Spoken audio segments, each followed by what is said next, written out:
পারল না। সমস্ত শক্তি দিয়ে দৌড় লাগালো, ক্যাম্পের নিশানা ভুলে গেল। তার পেছনে তারা করতে লাগলো ওই খসখস শব্দ। সদস্য দৌড়াতে দৌড়াতে একটা ছোট লেকের ধারে এসে পৌঁছালো। কিনারায় একটা নৌকা বাঁধা ছিল। সদস্যের মনে হলো এই নৌকাটাই তাকে বাঁচাতে পারবে। সে নৌকায় উঠে বসলো। নৌকা নিয়ে লেকের মাঝামাঝি চলে এলো। সে ঠিক করলো ভোর না হওয়া পর্যন্ত এক চুলও এখান থেকে নড়বে না। কিছু সময় কেটে গেল। হঠাৎ জঙ্গলে আবার খসখস শব্দ। সদস্য ভীত চোখে তাকিয়ে থাকলো শব্দ যেখান থেকে আসছে। সেখানে জঙ্গলের ভেতর থেকে সাদা ফ্রক পরা একটি 11-12 বছরের মেয়ে বের হয়ে এলো। মেয়েটার মুখে একটা নিষ্ঠুর হাসি ছিল, চোখে ছিল অপলক মায়া। সদস্যটা ধূমপান করত। তার পকেটে ছিল একটা পুরো সিগারেটের প্যাকেট আর ম্যাচ। সে শুনেছিল যে আগুন থাকলে নাকি এসব জিনিস কোনো ক্ষতি করতে পারে না, কাছেও আসতে পারে না।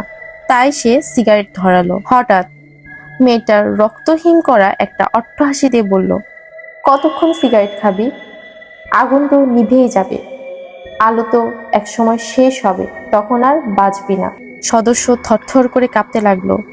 চেইন স্মোকারের মতো একটা সিগারেট শেষ না হতে আরেকটা ধরাতে লাগলো।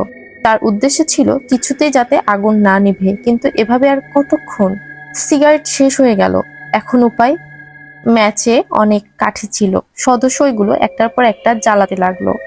মেয়েটা লেকের তীরে ঠায় দাঁড়িয়েছিল, একজনের বাঁচার অপেক্ষা, আরেকজনের মারার। পূর্ব আকাশ ফর্সা হয়ে দিগন্ত আলো ছড়াতে লাগলো। বাতাসে ভেসে এলো আল্লাহু আকবার, আল্লাহু আকবার ধ্বনিতে ফজরের আজান। লেকের পানি ভোরের তাজা স্নিগ্ধ বাতাসে ঢেউ খেলাতে লাগলো। জঙ্গলে একটা থমথমে ভাব বিরাজমান।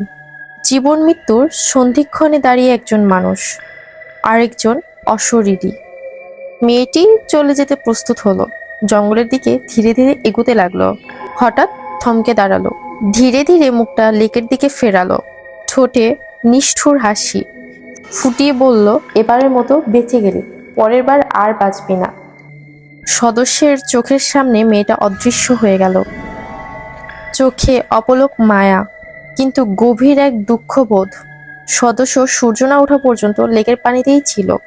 তারপর নৌকা নিয়ে জঙ্গলের দিকে দিয়ে না এসে ঘুর পথে তীরে পৌঁছালো, আর অনেক কষ্টে ক্যাম্প চিনতে পারলো। তার আত্মবিশ্বাস আর সাহসের কিছুই আর অবশিষ্ট ছিল না। পরে তার আর কোনো ক্ষতি হয়নি, সে প্রাণে বেঁচে যায়।